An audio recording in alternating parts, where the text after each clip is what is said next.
Alright guys, welcome to your 16th MySQL tutorial, and in this lesson I want to talk to you guys about creating custom columns. Now creating custom columns, wow, that's kind of like a tongue twister. Creating custom columns is something that you can do, and it's going to come in handy a whole lot. For example, say that you were working with your customers table and your boss wanted to send out a letter to all your customers. So, of course, in order to address a letter, at least in the United States, you write the name, the address, and under that you write the city and state.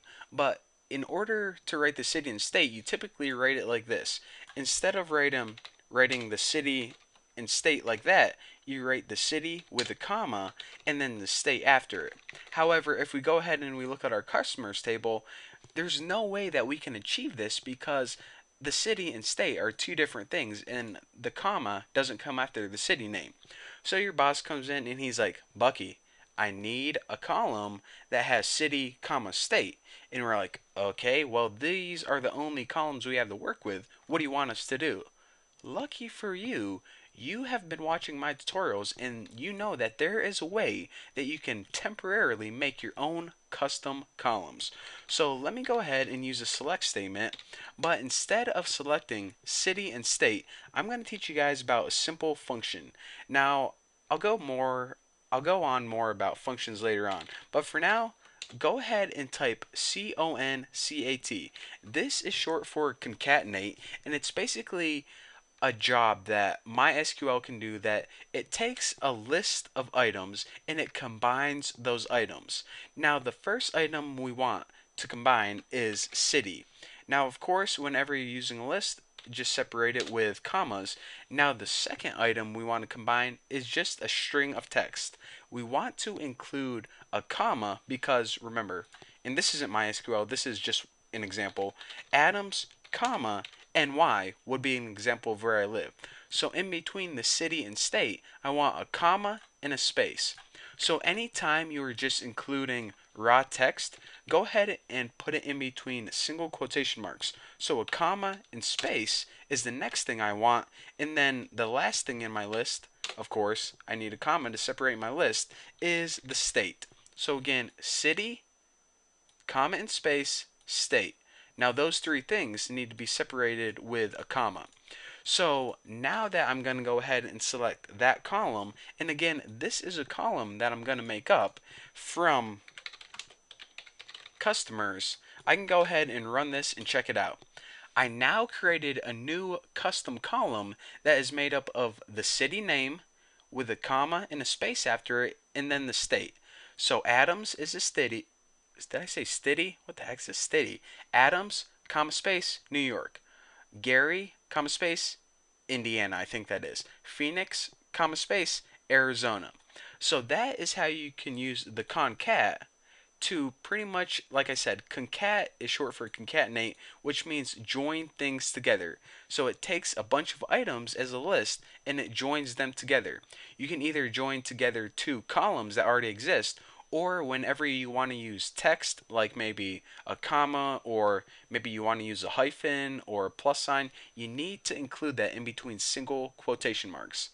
Now you're saying, okay, well, I know PHP or some other program already, or maybe Java, and in order to reference this column, it needs to have a name. So what is the name of this column? Is it city? No. Is it state? No. Is it concat city, comma, state, comma, whatever? No. In order to give this new column a name, because check it out, whenever you make a table, every column has a name.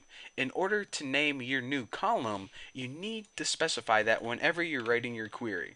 So here's the query we had before. Select this column, the custom column we made up from customers. However, it doesn't have a name yet, so in order to name it, go ahead and say select that as, and after the word as, you give it a name such as new underscore address. Now, whenever you select this column, it's going to have the name new address. So select my custom column as the name new address. Now, I just go ahead and I messed that up. So let me go ahead and run this and check it out. Now we have our custom column formatted exactly how we wanted it to be formatted, and it now has the name new address. So now whenever we are working with a program like PHP that needs to know the name of this, it knows whenever it uses the name new address to use this information. It's pretty much like a nickname that you can give to your column, so whenever you're programming, you can refer to it. Now, the last thing I want to teach you guys about whenever using custom columns is how to use mathematical operations. So, say for example, you were having, I don't know, like say we had this website and this was like eBay, and you were having a sale of all your items where you were selling them for $1 off. So instead of 204, this would be 104, and instead of 149.99, this would be 148.99. Well, in order to, if we don't want to ruin this column already, let's just go ahead and make an additional custom column with the new price. So let's go ahead, hop over to where we can type in our queries, and let me show you it beforehand first. Select the name and the cost from items. Now what this does is it goes ahead and gives us the name of the item and the cost of the item. So now let's go ahead and add an additional custom column on here, and we will call it sale price or something. So we want to select the name and cost just like before, but now we want to go ahead and select cost minus 1. Now what this is going to do is it's going to create a new column that basically takes the price or the cost of the item and subtracts 1 from it. So our first column is going to be 148.99, the second one's going to be 104, the third one's going to be 13.99, so on and so forth. However, just like before, this third column is a custom column, therefore it doesn't have a name yet. So in order to name it, we need to use as, and then we give it a name like sale price or something clever like that. So now it creates a third custom column whenever we run this query, and it gives it the nickname sale price. So whenever we were to code this with our, whenever we were programming our new and improved eBay, we can use the sale price column and we still retain our important information. Now, a couple things you may want to take note of. Computers have a weird way whenever they perform math on, well, just whenever they perform math, because they don't perform math like a human, and they make these little rounding errors, and I'll talk about more on that later on. But we're going to learn how to format this properly. For example, drop all these unneeded decimal points, and I'll explain to you guys why computers can't perform math in the way that me and you can later on. But for now, that isn't the that's not, I don't want to get into all that right now. I just want to go ahead and talk about custom columns and how to nickname your custom columns.